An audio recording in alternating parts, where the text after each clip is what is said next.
ये हमारे मास्टर को नई गीत बजावता हूँ जौना गीत के बड़ा चर्चा बा। स्टूडियो में बैठी है बिरहा की नई गायिका और भोजपुरी की पुरानी गायिका नीतू सरगम यादव। ई नहीं कोनो प्रेमिका रहो, वो अपना प्रेमी से कहती है कि अब तो हमार बियाह हो गई, हम ससुरा जाता नहीं, लेकिन एगो काम करी हो। कहतिया लभ के तू डभ से धोई हा हो, ससुरा जाई तो जनी रोई हा हो।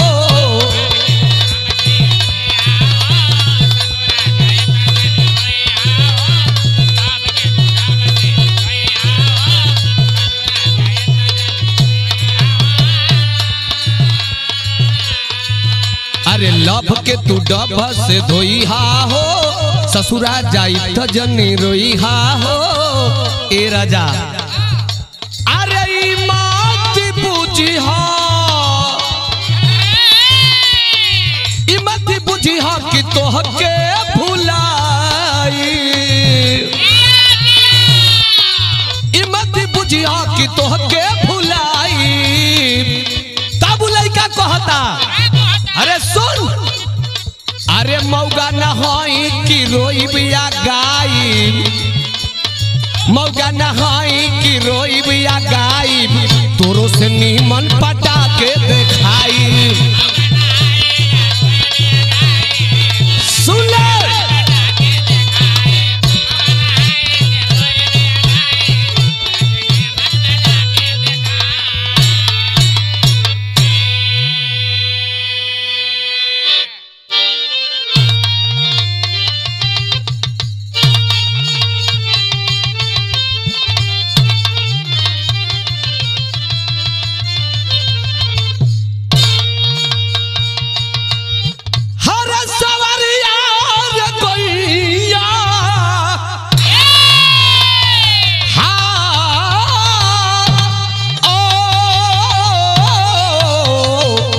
भोले बाबा हरे जोगिया ओ मोर राम।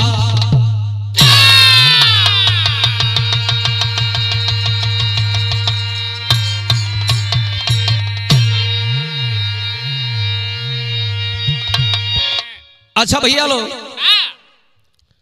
बिरहा सुने वाला हर भैया बाबू माई बहन लोगन के हम बिरहा गायक राम कुल यादव शहीदी धरती गाजीपुर के ओर से बहुत बहुत प्रणाम।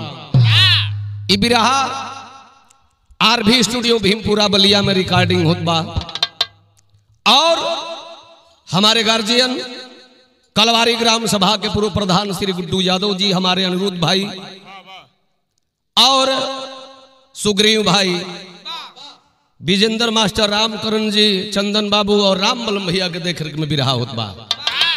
और स्टूडियो में बैठे हमारे बड़े भैया स्टूडियो मलिकार सोनू विश्वकर्मा जी, बगल में बैठल बने हमारे मौसा जी, सब लोगन के प्रणाम बा। ई बिरहा राम केवल यादव म्यूजिक गाजीपुर चैनल के ओर से आप सबके बीच में जात हो, जो ने बिरहा का शीर्षक बा कानपुर कांड। ई कैसन कांड बा, ई कैसन बिरहा बा। हर बिरहा के कम निवेदन करीला, लेकिन ये बिरहा में निवेदन बा कि इस बिरहा को अंत तक सुनिएगा और कहानी अच्छी लगेगी तो चैनल को सब्सक्राइब, लाइक और कमेंट करके जरूर बताइएगा बिरहा बा कैसे। भूमिका का भाव लगा था मास्टर।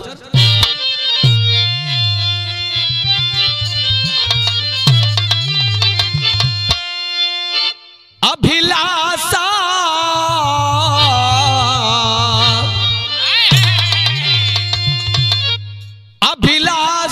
हिलास बन करके सोई,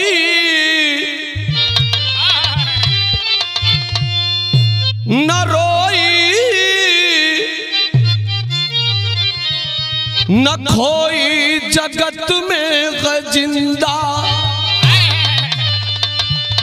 न उड़ने से उड़ती न पड़ती कफन में, न परमार पाया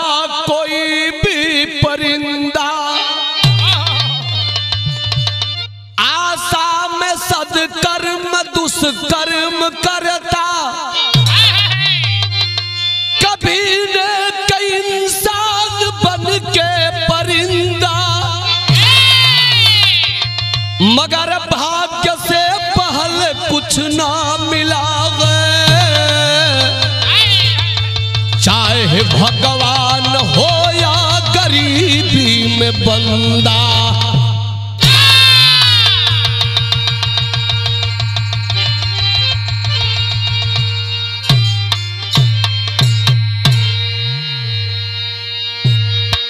समय से पहले और भाग्य से ज्यादा न किसी को मिला है न मिलेगा।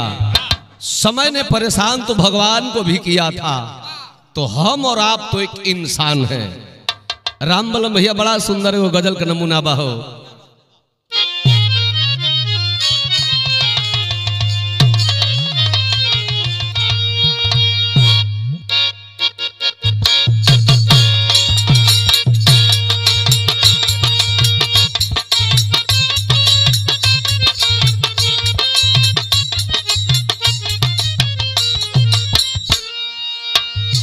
आसमां से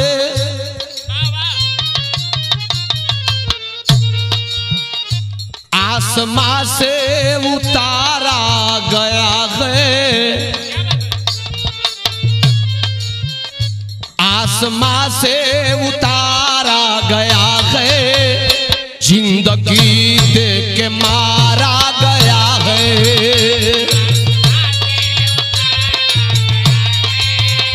जिंदगी दे के मारा गया है।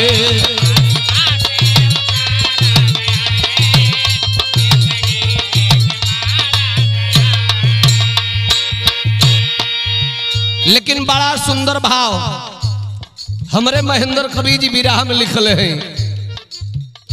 कर्म जैसा किया तू वहीं पर, कर्म जैसा किया तू वहीं पर, लेखा जोखा मिलेगा यहीं पर,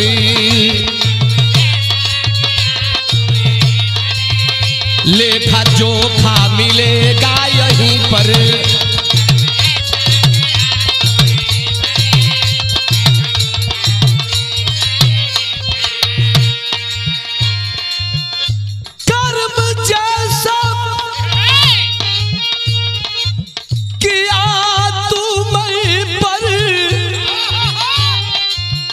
लेखा जोखा मिलेगा यहीं पर, पुण्य का फल अमिट है सही पर, पुण्य का फल अमिट है सही पर, पाप का फल ठिकाना कहीं पर, पुण्य का फल अमिट है सही पर।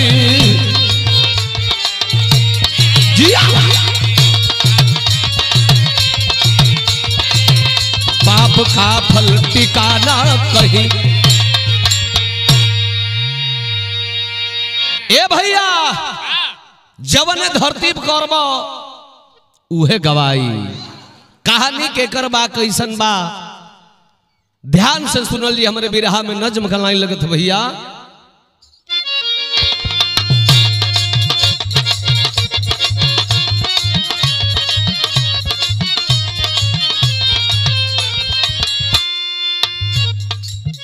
कानपुर शहर, कानपुर शहर बसा गंगा की अरारी पर, झूमता रोज रोज अपने चमत्कारी पर।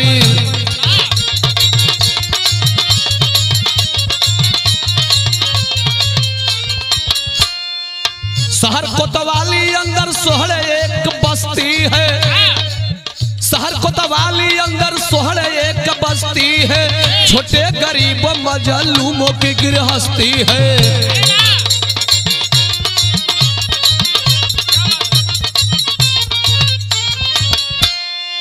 वहीं पर मुलिया, वहीं पर मुलिया श्याम देव का परिवार सुनो, के सब कुड़ाल दुई लालो वो नहार सुनो।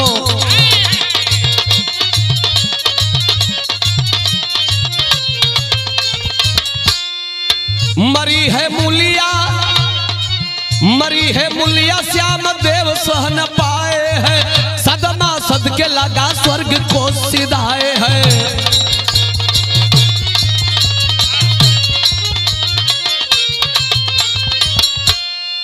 हुए अनाथ साथ कोई न देने वाला है, मिलने वाला नहीं कोई न रखवाला है।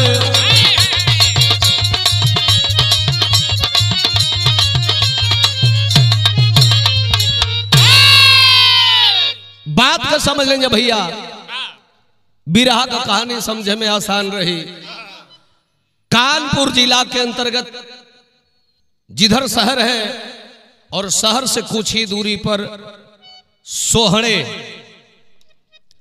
एक बस्ती है, जो ना बस्ती कर रहे वाला गरीब आदमी जेकर नाम श्याम देव बा, जेकरा दुल्हन का नाम मुलिया देवी बा। पति पत्नी के बीच में भगवान दुई ठे बेटवा दिल हो। बेटवा का नाम बड़का का नाम बा केशव, छोटका लड़का का नाम बा कुड़ाल। ए भैया आखिर धीरे धीरे समय बीते लगल हो बाबू। आ जब समय बीते लगल तब विधि का विधान मालिक का देन। एक दिन अचानक श्याम देव की तबीयत खराब हुई और उस तबीयत खराब में श्याम देव की मौत हो गई। पति के सदमा को नहीं बर्दाश्त कर पाई वह मुलिया भी इस दुनिया को छोड़कर चल बसी। अनाथ दोनों भाई हो, बड़का भैया जो केशव हो जेकर उम्र बा 11 बरिस, कुड़ाल लड़का जौन बारो ओकर उम्र बा 6 बरिस। ए भैया गरीब कि बेटा के तो कुछ दिन ले गौवा के लोगवा वो सोहरे गांव के लोग दुलार प्यार दिल हो कि जाए दो एहनी के माई बाबू मर गई बड़ो, लेकिन गरीबी का नाम महात्मा गांधी होला हो बाबू। आज दोनों बेटवा गांव खाती भारी हो गई। दुदुकार के लोग केहू एक रोटी दे दे, केहू मार के खेत दे, एहनी का आदत बनल जाते भीख मांग के खाए के। चल भाग। आज बाबू कानपुर शहर में दोनों भाई संगे संगे घूम के हो प्लास्टिक बटोर बटोर के आ बेच बेच के प्लास्टिक के अपन जीवन दोनों भाई बिताओ तड़न। आखिर एक दिन भइल है का बाबू, एक लाइन तरज बा।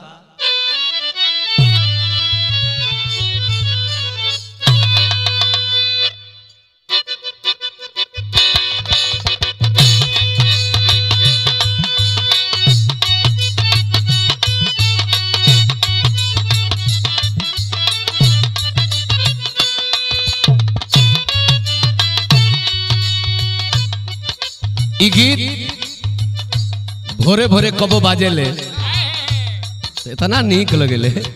कोनो भक्त देवी मैया से कहले रहा जवना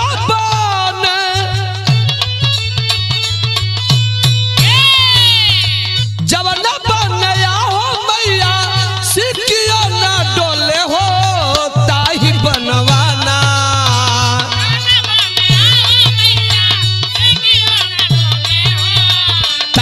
बनवाना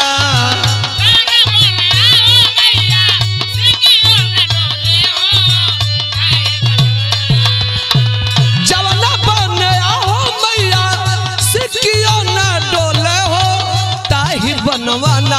मैया झूलली झूलनवा हो कि ताहिर बनवाना।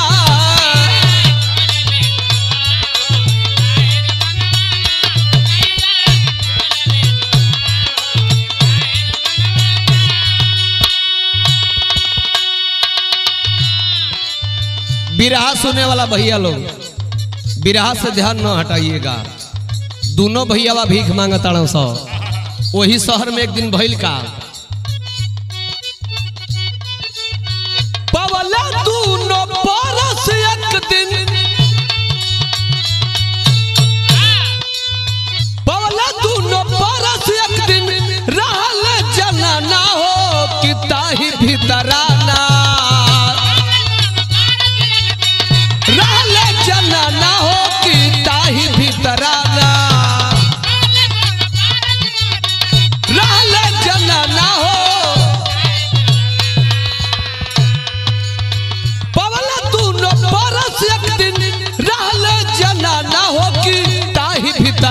न रहल पतवा ठिकाना हो कि ताही भीतराना जिया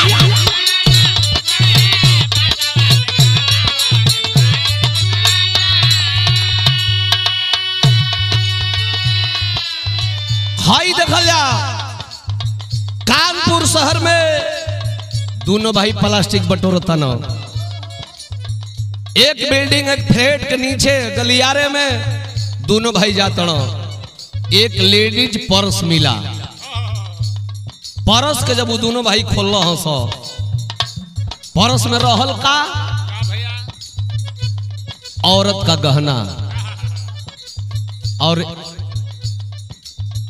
2 लाख रुपया वही परोस में बात। जब दोनों भैया बोलस तो कंस के जय हो भगवान छोटका कहत कि जय हो भगवान बड़का भैया कंस के भगवान मत करे बाबू ई केहू को अमानत दे के में पता लिखल बा पता का लिख रहल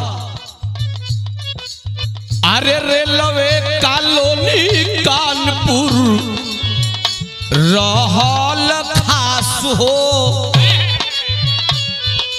अरे नमवा सुबास रहल खोजत गइल पास हो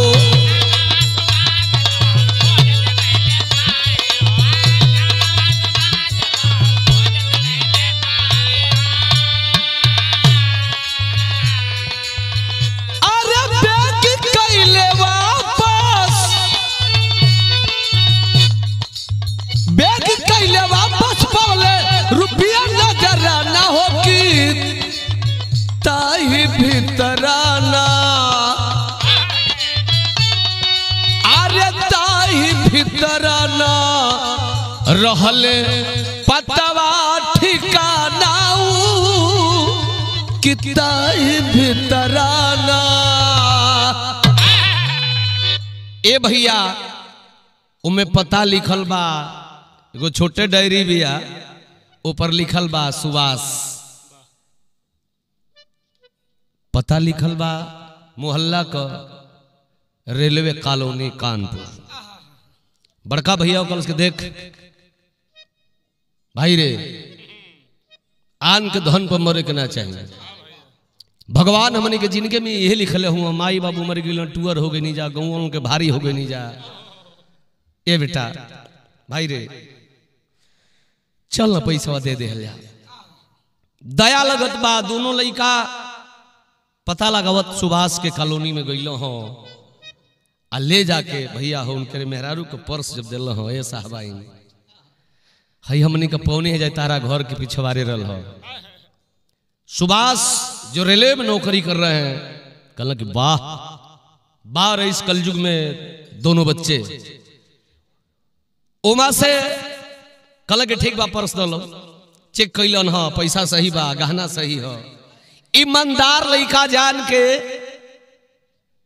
आ सेठ जी मतलब वो सुभाष सेठ जो नौकरिया करता में से 25,000 रुपया निकाल के दिल लड़कन के सारी जब अपन जीवन का लीला बतौल कि हमने कमाई बाबू ना हो हमने का टूअर बने जा हमने का प्लास्टिक बटोर के अपन जिंदगी जिए नहीं जा 25,000 रुपया दिल हो आ कहल कि तोलो जा जा घरे दूसरा दिन अह बड़का भैया के कहल कि देखो तोहर नाम लिखवाई पढ़े ला जा केशव कहल कि सेठ जी पढ़त रहनी हो लेकिन माई बाबू मर गए तो पढ़ाई बंद हो गई कहल कि पढ़ो मेहनत करो जो जरूरत पड़ेगी हम तुम्हारा सेवा करेंगे दोनों भाइयों का 25,000 रुपया लेके लड़का घरे आइल बड़ो सो फिर दूसरा दिन गइल सो 1 लाख रुपया वो दोनों भैया उनके नावे जमा कैल हम आ कहल कि और जरूरत पड़ी खाए पिए के तो आके ले जाइए से लेकिन दोनों भाई पढ़ स दोनों भाई पढ़े लगल आ जब पढ़े लगल तो बारे भगवान केकर जिंदगी कौना ओर से कौना ओर जाई हो यह एक लाइन बड़ा सुंदर तरज बा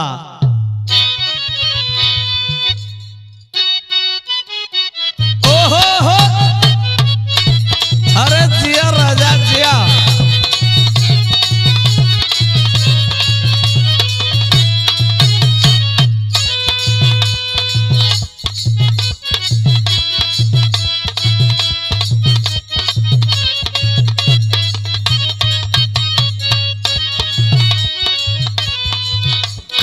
तू काहे उदास उदास बैठल बड़ू हो? देखा एगो तोहरे नहीं मेहरारू रहली, मर्द के भेज दिली कमाए, आ जब मर्दा कमाए चल गई तो उदास होकर बैठल बाड़ी। कौनो देवर पूछा तो का भौजी काहे उदास बाड़ू? तो औरत कहतिया का, अरे रेलिया से चढ़ के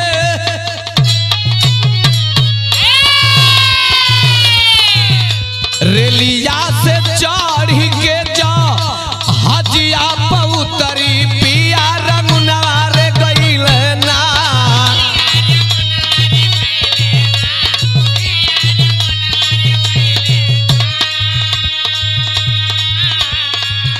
अरे पिया रंगनार गइल ना, हमरे झूलनी के करनवा पिया रंगनार गइल ना।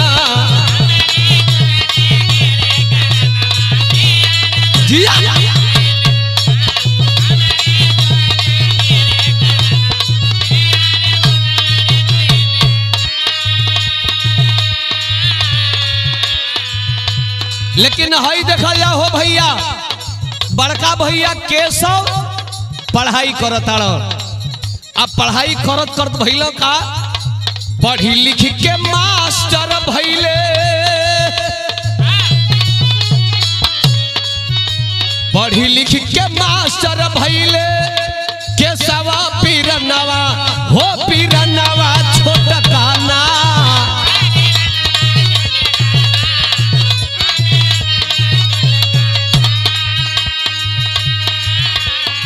हो पीरनवा छोटकाना, बोलल मधुरी वो बचनवा हई पीरनवा छोटकाना।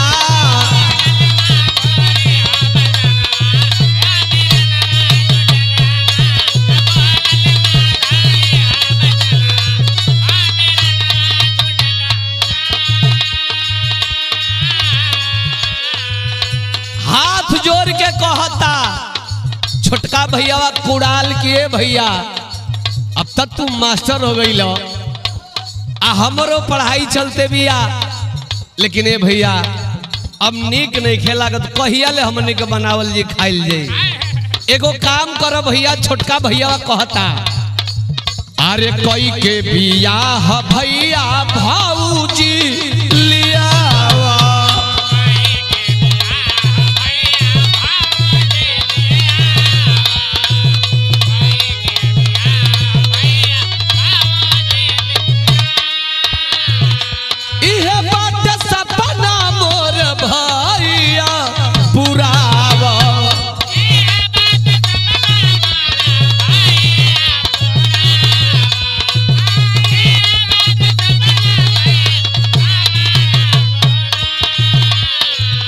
विमला से सदिया कैले बन के सजनवा हो पीरनवा छोटकाना।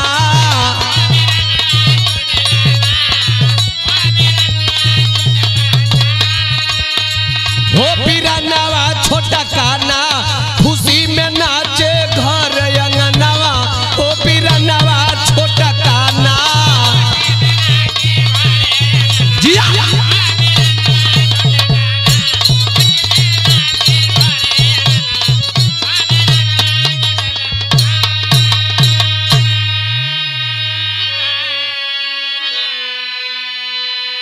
ध्यान दल हो भैया, छोट भाई कुड़ाल बड़ भाई केशव से कहता कि भैया बियाह कल। आखिर उहो दिन सामने आ गई। आज केशव मास्टर का शादी विमला नाम के लड़की से भइल। विमला घर में अली हो, धीरे धीरे धीरे धीरे समय बीताता हो बाबू। आज भगवान बूझ दिल बड़ो, देह पियराए लगल। आता बोले यही बीच में छोटको भैया का तिल कहरू दौड़े लगल। ए भैया मास्टर कहला कि ए कुड़ाल, हम तब तो माया का जाल का घंटी पहिरिए ले हई, तू पहिर लो बाबू। अब नौकरी के देखा जी, नौकरी आगे पीछे मिली चाहे ना मिली।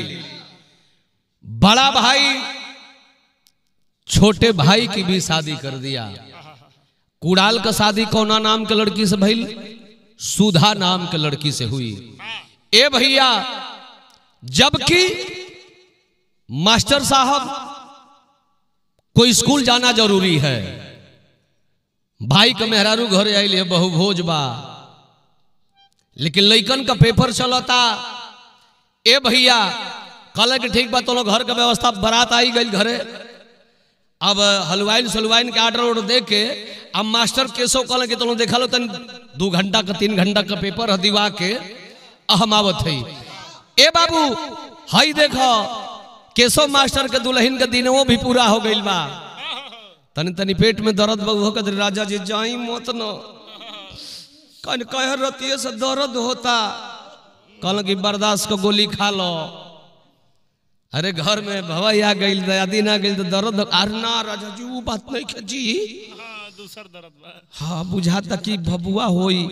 बिरहा सुने वाला भैया लोग, मास्टर साहब कुल बहाना बनावत स्कूल के ओर चल रहा हो, जबकि घरे बहु भोज बा। ए भैया भइल ह का, जब मास्टर साहब स्कूल के ओर चल रहा तो तनी सोरठी के भाव लग गई।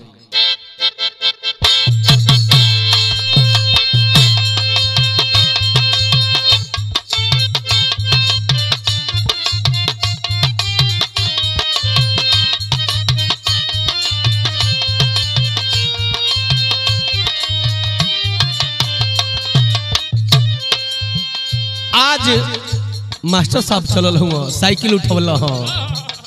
ए भैया तो जात रहले मास्टर,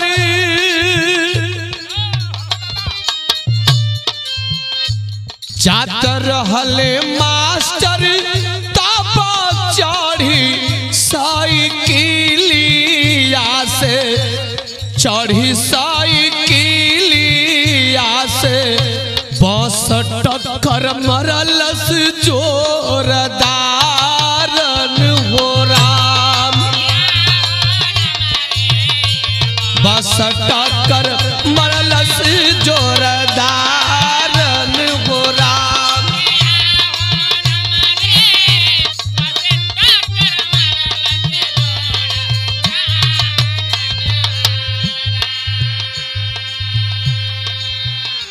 गिरी के जमीनिया पर गन गन गन गन का पत बाट, गन गन गन गन का पत बाट, तनवा से निकलल परान हो राम।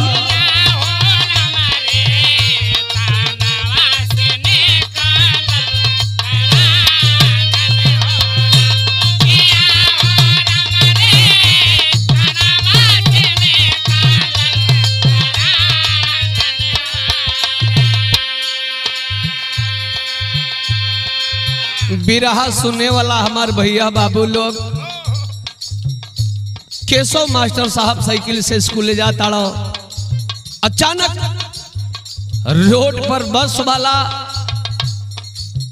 से टक्कर लग गई, सड़क से नीचे की ओर गिरलो हो।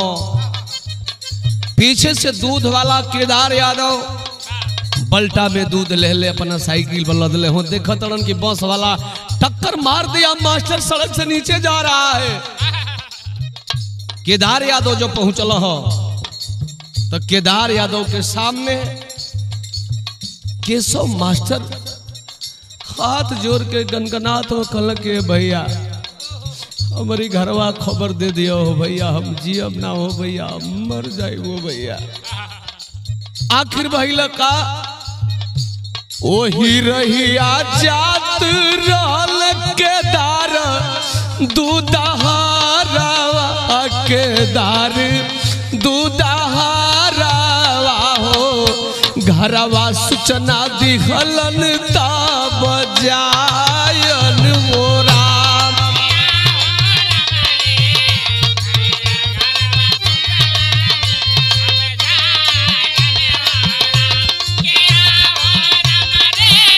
घरवा सूचना दिहल तब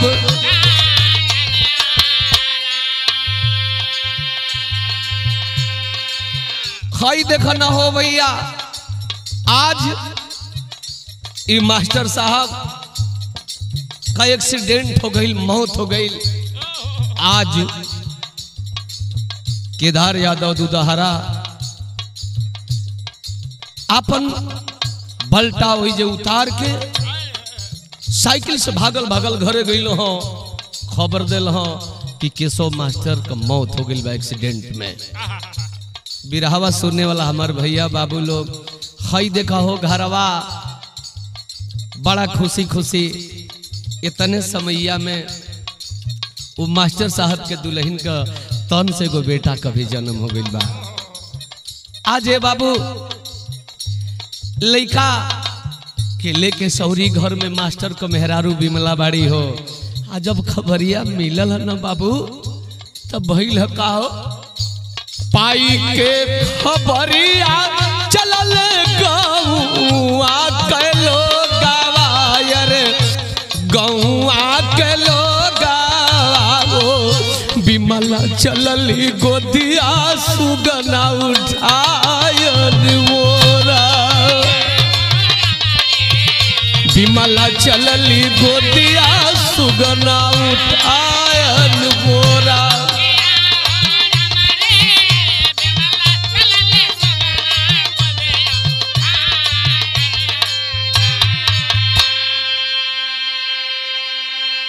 ए भैया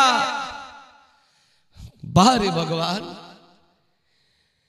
ई कौन दिन दिखा देलो, हंसत खेलत फुलवारी बगीचे में उस बागीचे का माली इस दुनिया को छोड़कर चल बसा। 2-4 घंटा पहले के बेटावा जन्मल बा, वो बेटा के लेके हो बाबू बिमला गांव के लोग दौड़त अइले ना घटना स्थल पर, तब भइल का बाबू तरज बदल गई।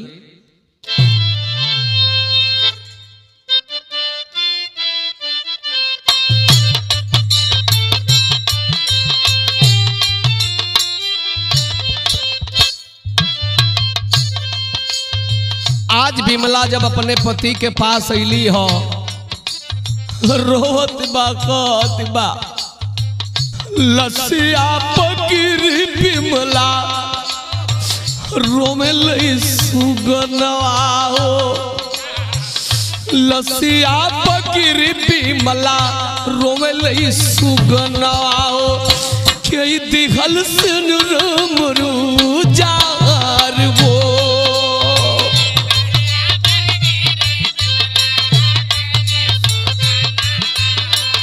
के दिहल सलू रामर उजार वो।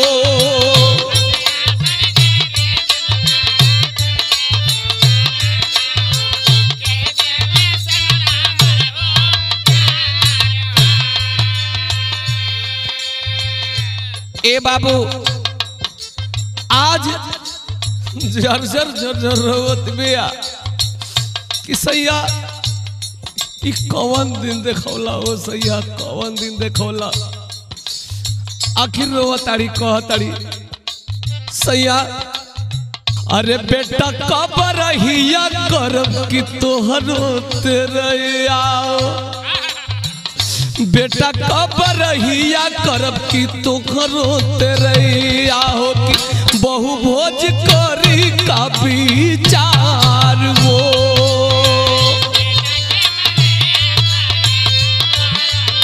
रहिया हो भोज करी का विचार हो।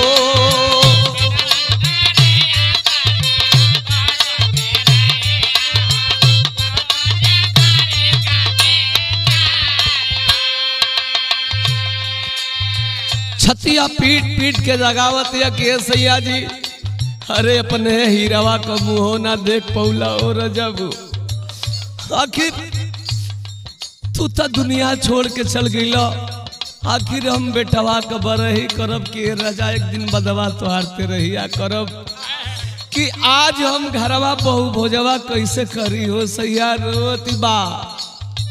कुछ बोलता सैया मुँहवा के खोलता सैया,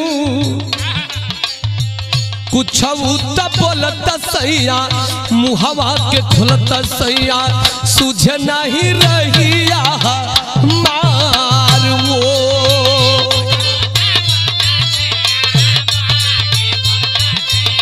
सुझ नहीं रहिया मार वो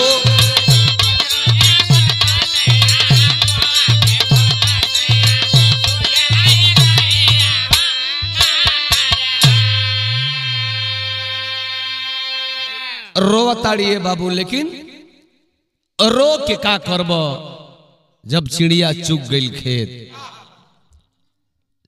खबर गई थाने में, शासन प्रशासन के लोग अल लाश उठाकर थाने में गई केशव मास्टर की और ले जाकर के पीएम हाउस में पोस्टमार्टम हुआ और उसके बाद अंतिम संस्कार के लिए लाश घर आ गई।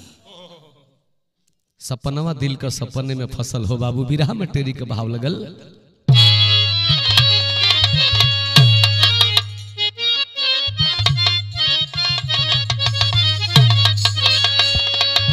हरे सपनवा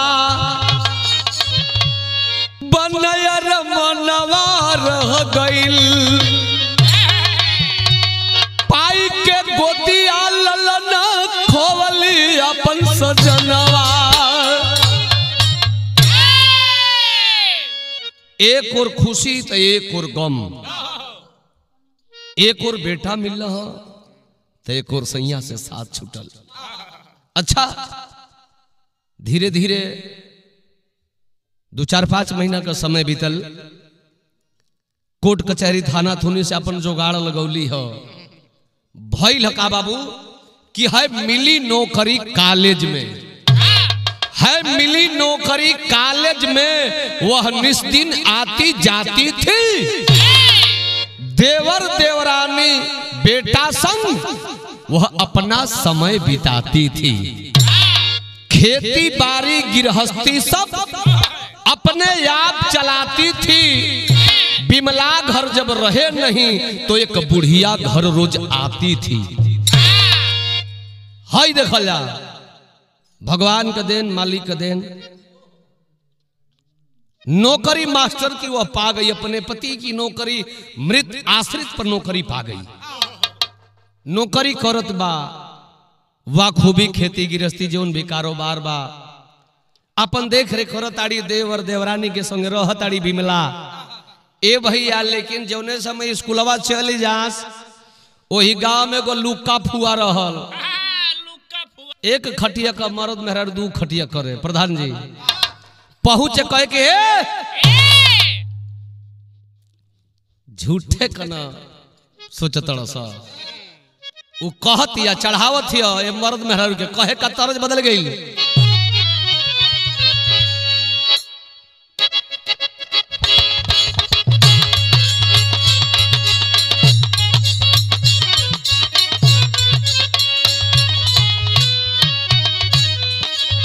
चलना उतान चलना उतान गोरिया खुलम खुल्लाओ। होए होए होए होए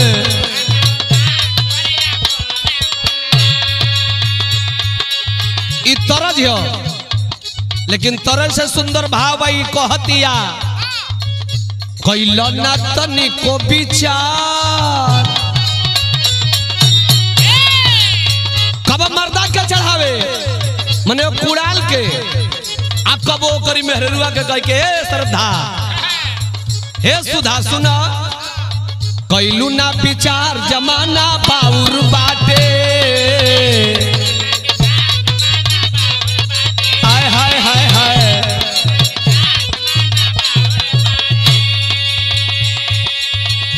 के करके बाई हवा हित करेलू मोह में तू ही प्रीत मित मन माहुर बाटे। कैलू न तनी को विचार जमाना बाउर बाटे।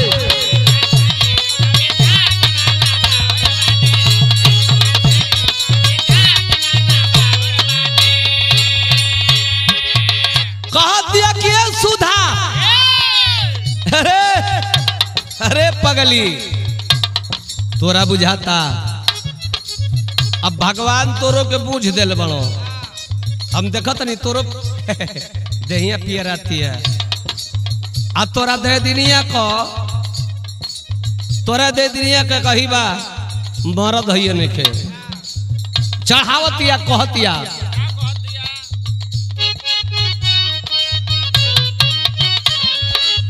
बड़की का तोहरी बाए कही ललनवा बड़की का तोहरी बाए कही नौकरी से पावत बियाई नौकरी से पावत बिया अच्छा वेतनवा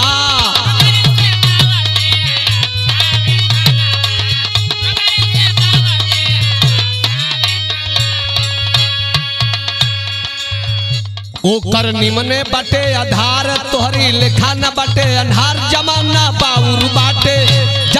बाउर बाटे कैलू ना तनी को विचार जमाना बाउर बाटे जिया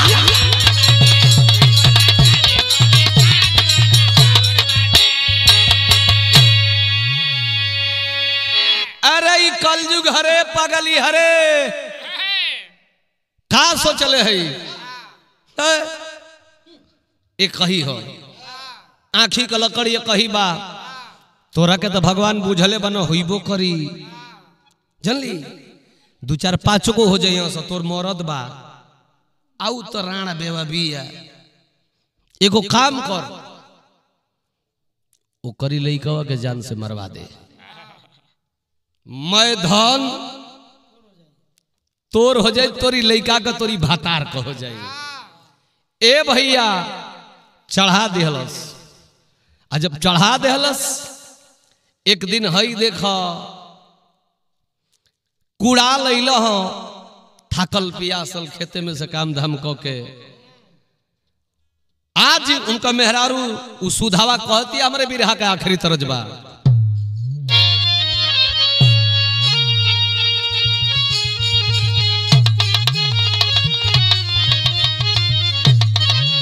झूलनिया के गुजावा टूटल राजा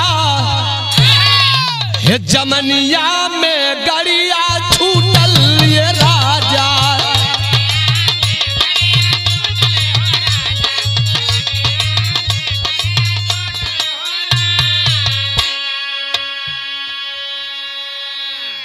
आज हाथ जोड़ के कहते कि सैया एगो बात हम सुन ले कहल का हरे तो का कहतिया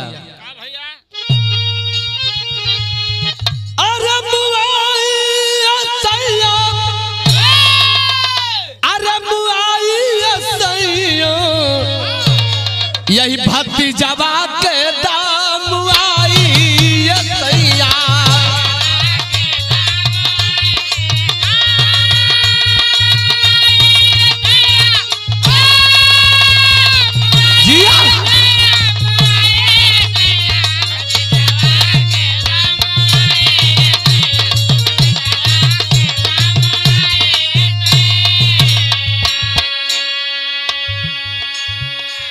कुटनी बुढ़िया के बात मान के योजना बना ले बिया ऐसन काम के करी बिरहा सुने वाला भैया लोग कवन हत्यारा बा इस सेट कर ले बिया एगो हत्यारा के वही कुटनी की कहला पर दया दर्द बा भाई के दिल में कल करे पगली का करो रे कलस की सुन ना कर बना तो समझ कि ना हम तोहरा के रहम ना हम लइके होई तौने रही हमनी के चल जली दूसरा जगह ए भैया पत्थर के नस धल लेबे कुड़ाल के धक के उठ देहलस आ कहतिया का कलस कैसे अरे रोहित के लेला पिया अपने हो साथ में आए 1 लाख रुपया वाला बैग लेला हाथ में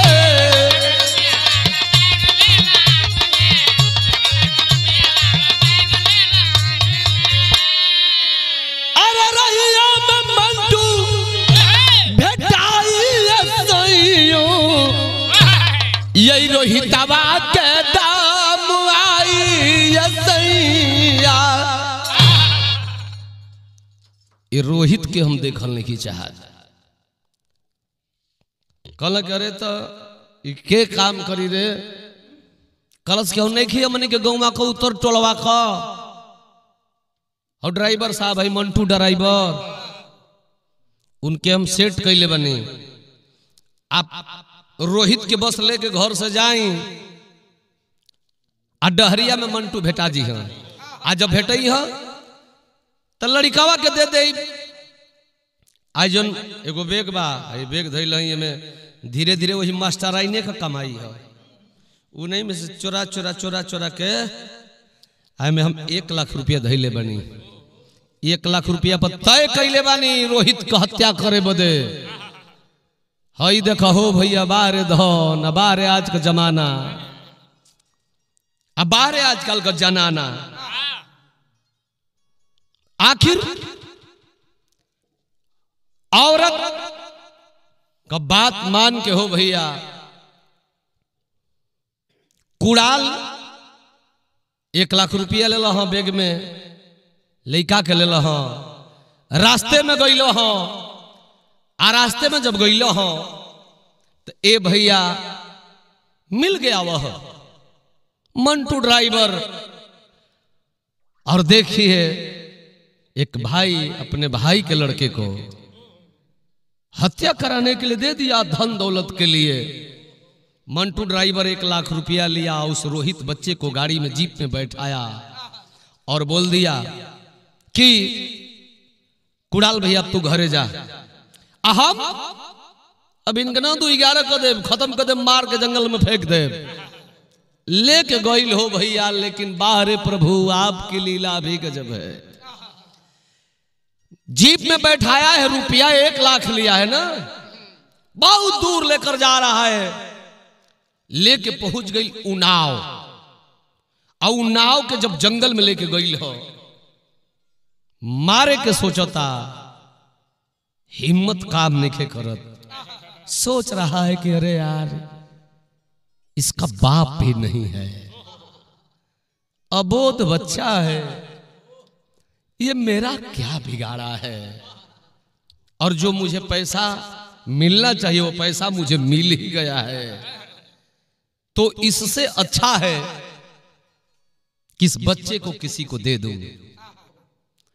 और उन्नाव शहर के अंतर्गत उस बच्चे को ले जाकर के और एक मित्र के दुकान पर जिसकी दुकान है कबाड़ी की उसी दुकान पर उस बेटे को दे दिया और फोन कर दिया कि मैं मार कर फेंक दिया हूं।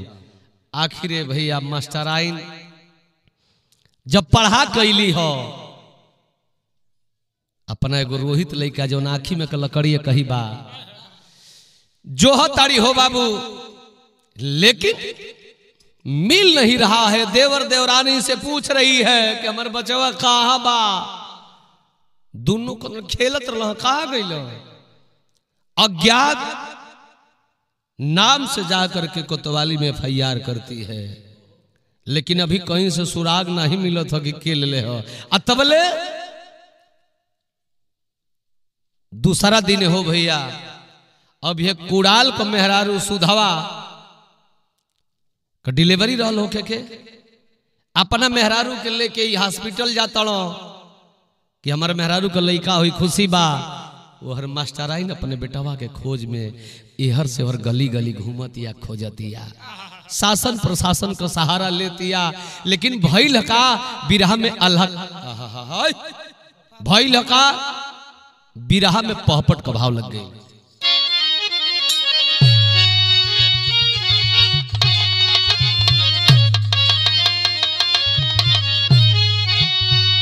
अरे प्रसव पीड़ा से व्याकुल सुधा भवनवा मनवा व्याकुल बा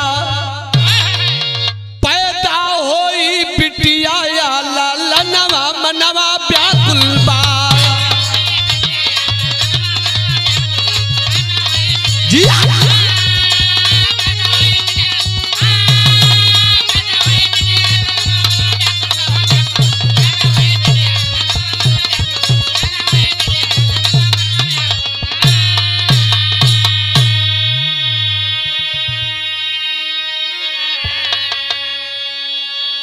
ए भैया घरवा में पीड़ा होता वही सुधा का जवन सुधवा एगो अपना दयादीन के लड़का का हत्या करवावल चाहत रहल, जौना का चर्चा बाकी हत्या हो गई। खुश बिया कि भगवान हमार लड़का दी हो। पूछत या कि सैया जी बताई कि हम लड़का है के लेके कल रे पहले छटपटात है तनी चुपचाप रह न के लड़का हो के लेके एमे दूगो में से कोनो गो होइबे न करी। कल के सैया जी अब बर्दाश्त नहीं कर हमके हॉस्पिटल लिया चले आई रे माई तो भइल का बाबू। अरे लइके कुड़ाल गइले सदर या अस्पताल हो आया ऑपरेशन से पैदा भइल अरे मऊला एगो लाल हो। अरे बच्चे दनी कटाइल देहि छानवा मनवा व्याकुल बा झंखे दोनों प्राणी सोची करनवा मन व्याकुल बा। हाई देखे बाबू लोग कहे लगे जे आन खाती कुआं खनेला भगवान ओकरा खाती भगाड़ खनेला नहीं तू बेचैन बाड़ी के लइका हो जा। लइका भइल हॉस्पिटल में गईली तो लइका भइल कैसन मुअल ऑपरेशन को के निकालल गई। डॉक्टर की लापरवाही से बच्चेदानी भी कट गई जिसके कारण उसकी बच्चेदानी भी काट कर निकालना पड़ा। बच्चा भी मरा और काम भी खत्म। यही से कहल जाला हो बाबू कवि जी बड़ा सुंदर बिरहा अल्लाह में डल हो।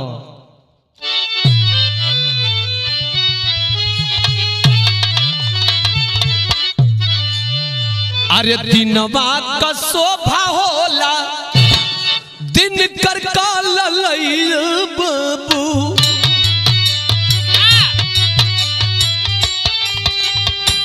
अरे रतिया का शोभा होल निपतिया जोर।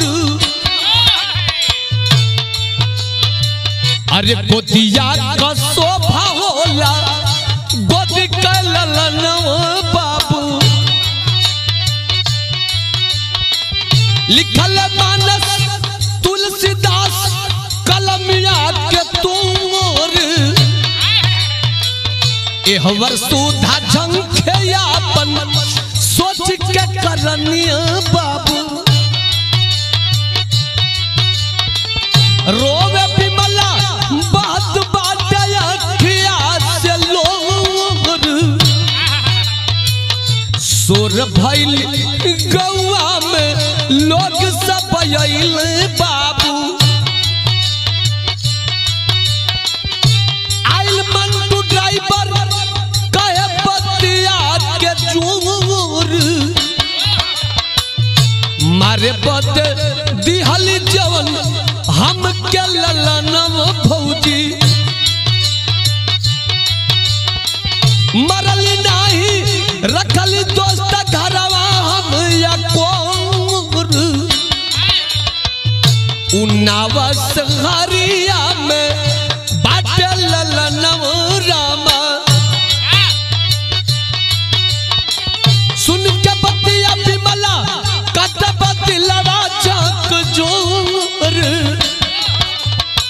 हर गौवा के लोग गईले गौवा के लोग गईले आइल सुगनवा बाबू।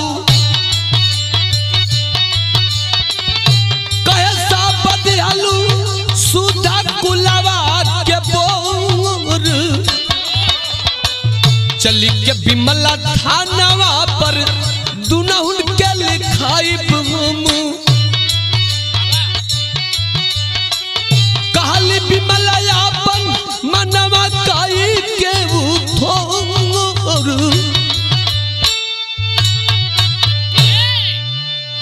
गांव में हल्ला भल करे बाप रे बाप ई कौन विपत है कि घरे आ गई। केशव मर गया केशव का लइका रहल वहू के कोनो मुँह आके फेंक दिल सा। ई छोटका भैया कूड़ालवा बा, एकरा मेहरारू के लइको भइल तो उहो मुअल भइल। वही में चल के वही डॉक्टर पे FIR कर जाओ, बचदानी अगर काट दिलस। आखिर एकरो काम खत्म हो गई। ए भैया आखिर धीरे धीरे चर्चा होत बा, लेकिन जार बेजार वह रो रही है बिमला अपने बच्चे की याद में। एक दिन मंटू ड्राइवर मिला, बर्दाश्त ना भइल, हाथ जोड़ के कलश के भाभी देखबू तोहार लइकवा मरल नहीं खे, तोहार लइका जियता, लेकिन तोहरे लइका के जान से मरवावल तोहर दयादिन उ चहल सुधावा, ओकरे चढ़ौला बढ़ौला पा तोहर देवर कुड़ाल हमरा के 1 लाख रुपया देहलो तोहरे लइकवा के हत्या करे खातिर। लेकिन हम कैले नहीं कि हमारा मोह हिला गई। तोहरा लइकवा के अपना दोस्त के घरे के दुकान पर रखले है। ए भैया कौन माई हुई हो, कहल जाला कि अमृत का धार केहू कितना पियाई हो भैया, एगो माई बिना कैसे करे जावा जुड़ाई हो भैया, एगो माई बिना। आज माई गाय जैसे डेकरे लगल हो, लियाई के वही मंटू ड्राइवर के गइल बिया।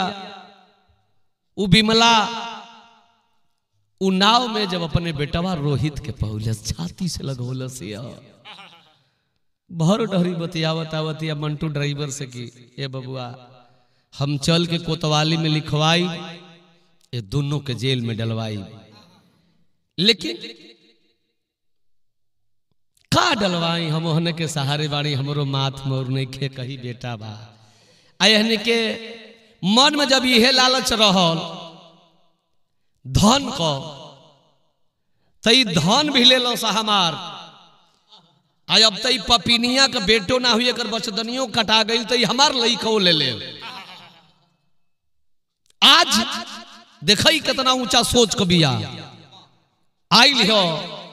आया के हाथ जोड़ के बिमला अपना दयादीन छोटकी दयादीन से कहतिया, अरे सुधा इतना तू बढ़िया रे हत्यारिन रे, अपन कमाई सारा कमाई हम तोहनी के दोनों प्राणी के देत रहनी, तो एमे तोर दोष नहीं खे। जैसन कैले बाड़ी वैसने पौले बाड़ी, एमे डॉक्टरों को दोष नहीं के। डॉक्टर पर केहू केस मुकदमा ना करी, जीवन तू कैले हई ओकर फल पौले बाड़ी। कहताड़ी का कली हो खरीक भाव।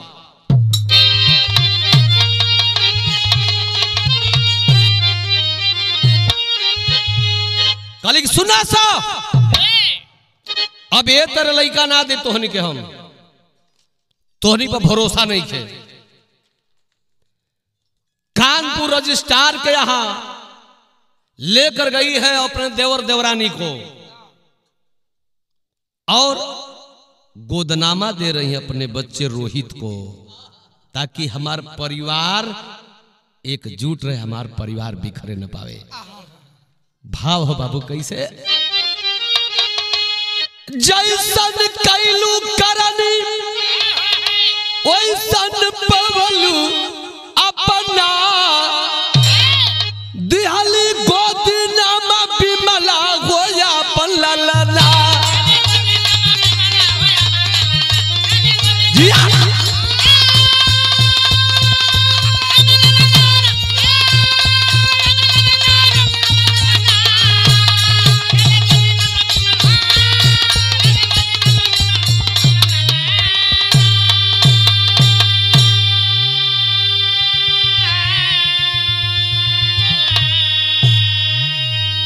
कोर्ट में जा करके अपने बच्चे को गोदनामा देती है अपने देवर देवरानी को। शासन और प्रशासन के लोग सोच रहे कि वाह 12 औरत, इतना हिम्मत, जिसके बेटे की हत्या करने के लिए दोनों हत्यारे लाख रुपया दिए थे और ये औरत गोदनामा दे रही है। हाथ जोड़ के झरझर झरझर रोवतिया कहतिया, अरे का करब लिखा के नहीं खे हमारो साजाना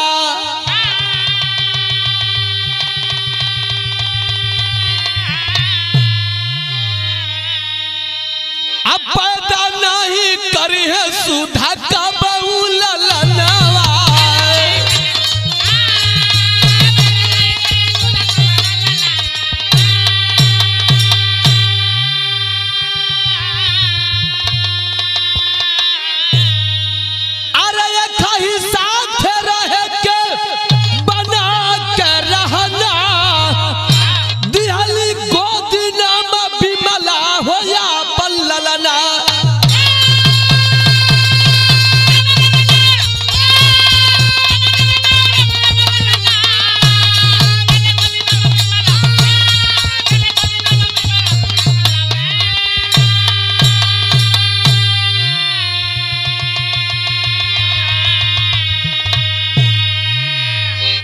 रोवत बा कहत बा बिमला कि हमार सैया नहीं खा और ये जैसा पाप वाला काम सोची थी वैसा फल पा गई। इसकी बसदानी नहीं है, भगवान इसको औलाद नहीं देंगे।